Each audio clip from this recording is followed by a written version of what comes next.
We had what I now call non-negotiables. So the non-negotiables were piano. Everybody played the piano. It had to do with discipline and accountability. All the boys did scouting, and the rule was Eagle Scout first, and then you get your driver's license. Yeah. And then the other non-negotiable was the paper route. And the reason, David, that I wrote the bicycle book is when I reflect back, these lessons, and there's 12 of them that are in the book, these lessons I've gone back to, I realized that I've gone back to these over and over and over in every business that I've been involved in. It's just like, it seems they go back to these core principal things. These are non-negotiables in a business. It was around that round table that we had all these lessons, these discussions that they weren't lectures, they were questions. He'd ask me about different things and lead me on this process of self-discovery. Here was the lesson, was there's a difference between a job responsibility and an accountability.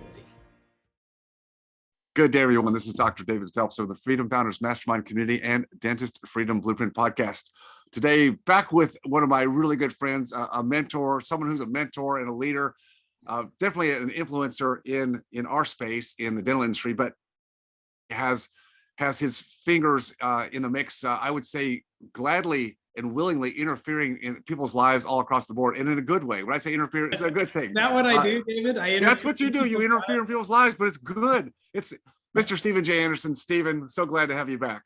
Thank you, David. It's always a pleasure to be with you. Love speaking with you, so thank you. Well, for the few who don't know you or don't know you well, let's just make sure we give a little bit of your backstory. So I've got your brief bio here. Let me just give some of the highlights. So Stephen J. Anderson is a business strategist, entrepreneur, philanthropist, author, and in-demand speaker. He is known for his innovative, data-driven systems of communication to create profitable, positive, service-focused organizations, many in leading healthcare practices and allied companies.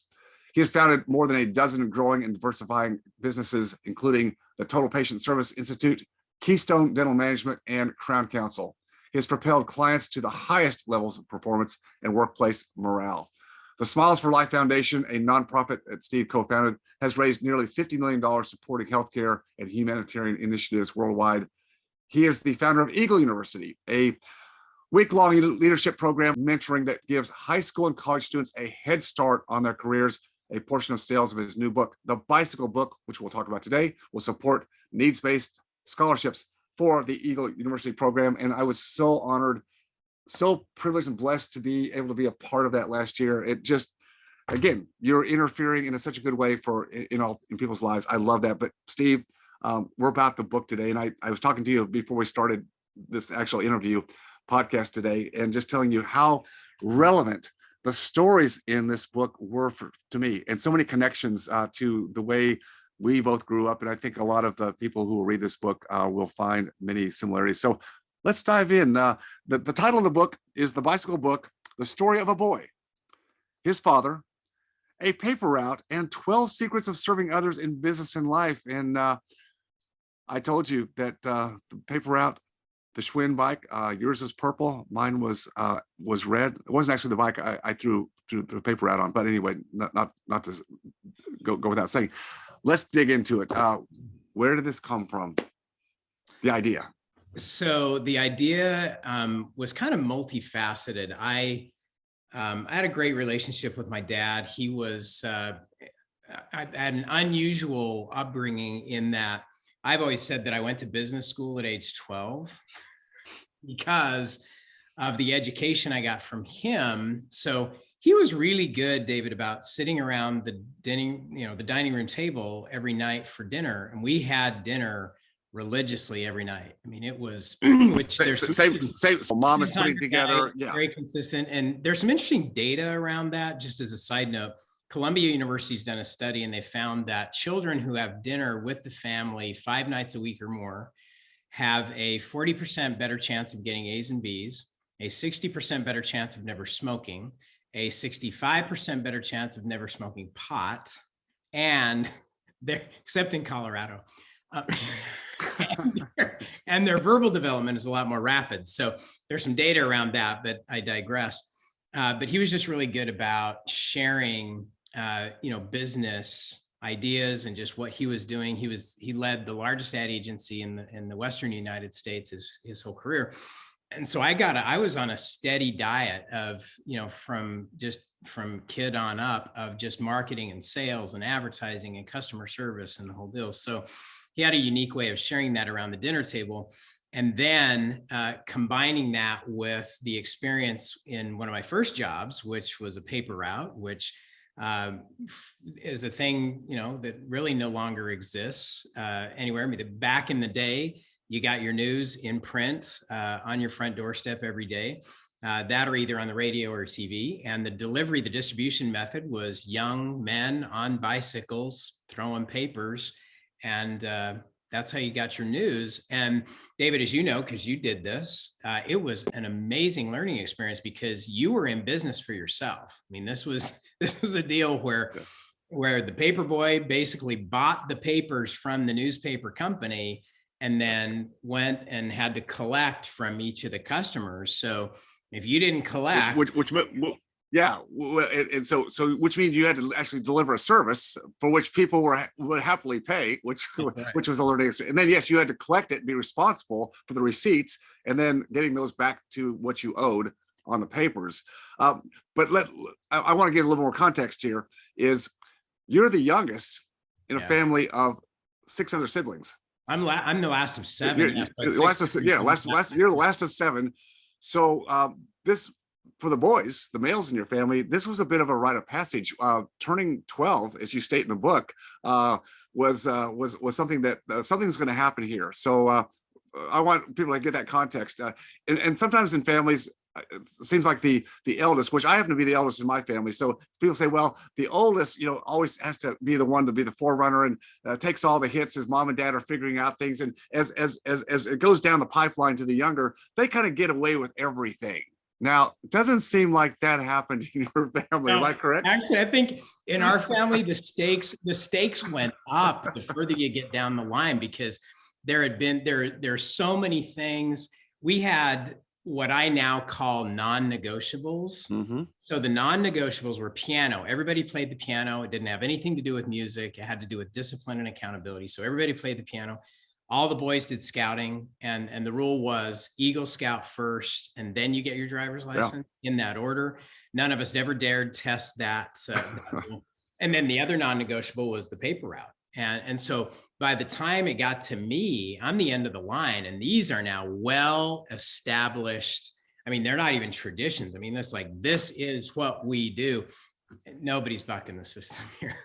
And they were all good. I mean, they all had a purpose, and they were all good. So that some of the very first lessons I learned in business came from the experience and the mentoring. And what I've found fascinating, and the reason, David, that I wrote the bicycle book is when I reflect back, these lessons, and there's 12 of them that are in the book, these lessons I've gone back to, I realized that I've gone back to these over and over and over in every business that I've been involved in. It's just like, it seems they go back to these core principle things. It's like, you got to do these. These are non-negotiables in a business, right? That you just got to do. And so part of the purpose here was to put this in a format that is fun for teams, I mean, it's good for individuals, but fun for a team to read. There is a storyline here. I mean, we call it an autobiographical business novel, which is a little bit of an oxymoron,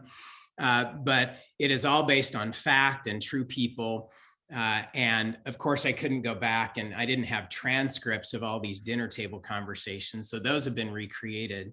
But the whole purpose was to give teams an opportunity to experience something together. Reading this is an experience, but to experience the story.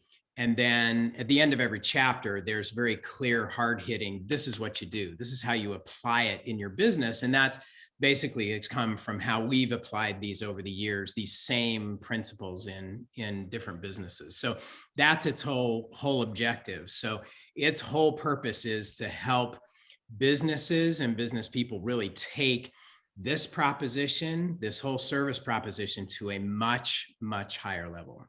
I think book studies for teams is one of the best ways to codify what your vision, purpose, values are, I think it's a great way because the discussions that you really solidify those. And this book, as you said, is a great template for having those discussions because it's fun to read. It's very relevant. Anybody, whether you're male or female, you understand well, for most of us, you understand the paper route thing. There's, as you said, that's gone by the wayside, but the lessons were there.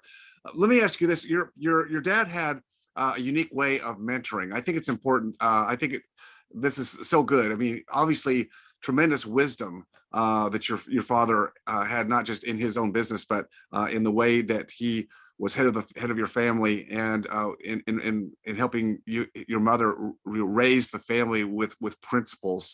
Talk a little bit about how that worked at the table. And I think you actually stated in the book you sometimes got a little bit annoyed and wish he would just come out and just blurt out, just tell you what to go do. Right? He didn't do that. David, I can count on one hand the times that he told me what to do. He was a master at asking questions and leading the process of self-discovery, and then allowing us the freedom to choose and figure out the path that we go. And there were a couple of times, there were some very poignant moments in my life when he stepped up and said, "This is what you will do." But they were few and far between, and they were critical moments. They were really turning point moments in my life when he did that. But everything else was, very much questioning, drawing out the lessons instead of trying to poke them in, and leading me on a process. So these dinner table conversations, and I talk in the bicycle book, I talk about the round table, and there's great significance in this. I didn't realize the significance of it until probably about 15 years ago. We moved, and we had some amazing people that bought the house we were living in, and in the process of that, we swapped tables. They wanted to keep our dining room table because it fit, and they go, "Hey, why don't you come look at ours? And if you like it, let's just swap." And so we ended up acquiring their table. And in contrast to the one we had was rectangular. The one they had was round. And I didn't think anything of it at the moment. And then when we put it in the house, the first meal we had around that round table, it was like, what just happened? And the dynamic was different. It was just because it's round, everybody's kind of on equal footing, and the conversation went on longer. The kids hung around longer. And that's when it dawned on me, I'll be darned, we had a round table growing up. And it was around that round table that we had all these lessons, these discussions, that they weren't lectures, they were questions. He'd ask me about different things and lead me on this process of self-discovery so that I could figure it out for myself. And so those were invaluable times, around the table. The paper route in and of itself would have been a great experience, but combined with the mentoring that went along with it, it was, now in retrospect, I didn't realize it at the time, but in retrospect, I now realize, wow, what an amazing learning experience. It was my first business school experience. One of the chapters, I think I'm looking in it's chapter 3. Yeah, when priorities collide. So this was very interesting.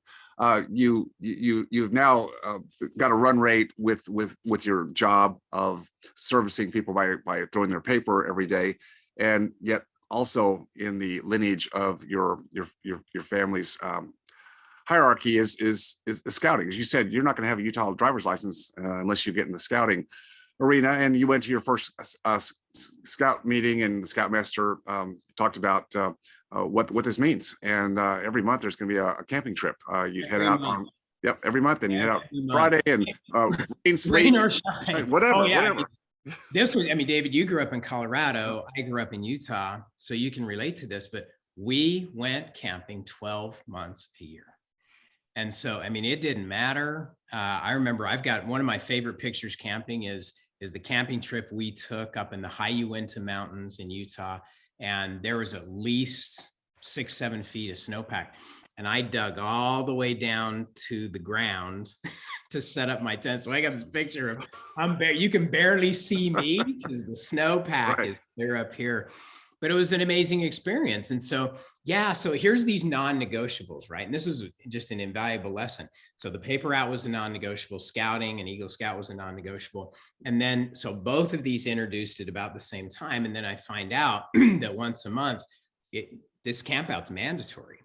Right. And so as a young person, I'm thinking, well, I can't do both. How can I do a paper route and do scouting? There's no way I can do it. So in my young mind, it's like, well, something's got to give.